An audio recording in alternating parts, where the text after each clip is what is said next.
I think with Danny, he's always a bit of a hit or miss for me. Sometimes he does really excellent films, and then he does films which are, well, they were interesting attempts, but not good or great, just interesting. 28 Days is sort of a little bit in between. The so-called fast zombie has been done before. He's not like innovating here, but it's definitely an interesting turn. Now, I myself am more of a fan of the Romero zombies, who are very slow. They do evolve. People kind of think they don't change. They do change slowly in his canon of films. But nevertheless, this is a very interesting and very powerful mixture of science fiction and horror. So, what is the story? Well, essentially, some animal rights activists accidentally unleash a super virus or bad virus that, of course, zombifies a certain part of the British population.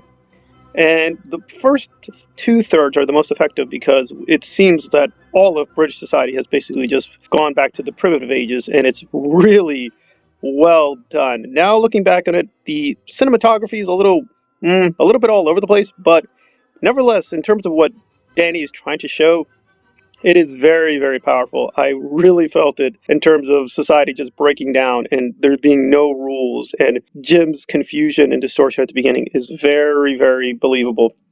However, as the story proceeds, it starts to lose credibility. Nevertheless, for most of it, it is a very powerful piece and very well done and very well acted. We've got quite a stellar cast from Naomi Harris to Gleason to Christopher, who later on did Doctor Who. So it's got quite a set of great performances within it. But finally, when they have to reveal their hand at the end and sort of do some twists, I thought it kind of lost credibility because it just seemed like a little bit too much. I will say Christopher was very frightening and convincing as Major West. He does a very good job. Just when you think that whole military authoritarian who wants to rape women has been done to death, no, he did, I think, a very convincing job. And as always with these authoritarians, he does have a sort of cuckoo logic, but you kind of understand where he's coming from. And also, when certain tragic events, which I'm not going to give away if you've never seen the film, they're very powerful. They hit you very, very hard in terms of when people are lost and when people have to be sacrificed. That was all very well shot, very well acted. So what's the problem? Well, the problem, I think, is that once you endow zombies with speed and intelligence, a lot of questions are going to come to mind. This is also the early 2000s, and for some odd reason, a lot of directors were just really in love with the shaky cam or just playing with the speed of frames. And it's fine. It doesn't age too well, but I find it now very distracting. And it seems to me to try to make up in cheap scares what the plot is lacking. Still, I think Danny, for the most part, is very restrained, and sometimes he does go too far in his other films. Here I thought it was pretty well balanced. So, on the whole, this is a very strong film. I'm going to give it a 7 out of 10. I'm teetering on a 7.5 because I do enjoy it a lot. I like going back to it, but again, I just have too many questions in my mind of like, wait, that was mighty convenient that this happened, and then that happened, and then this happened. And Jim's durability is pretty insane. I mean, just given what he goes through, you think, wow, he should be losing a few limbs or just be really paralyzed by the end. But it's like, nope, he's ready to get back up. So, and I mean, again, it is very believable in how Selena and him bond together as well as the other characters we meet. But still, it is kind of a more mythic kind of fantasy film, which is why I'm doing it here.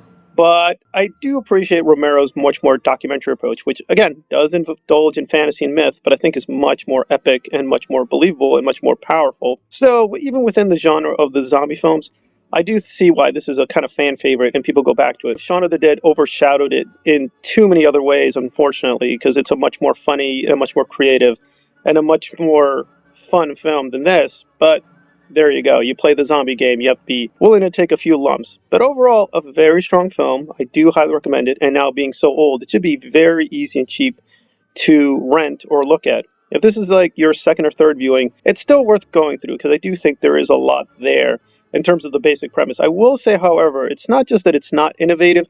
Apparently, it is stealing an old concept from classical British science fiction. So, again, I think Alex is a very talented writer, but he is very derivative and he's not much of an innovator. He just basically likes to, go back to old sources and kind of modernize them, which I think within limits is fine. But a lot of people who are very big admirers should just know this is actually taken from some other stories.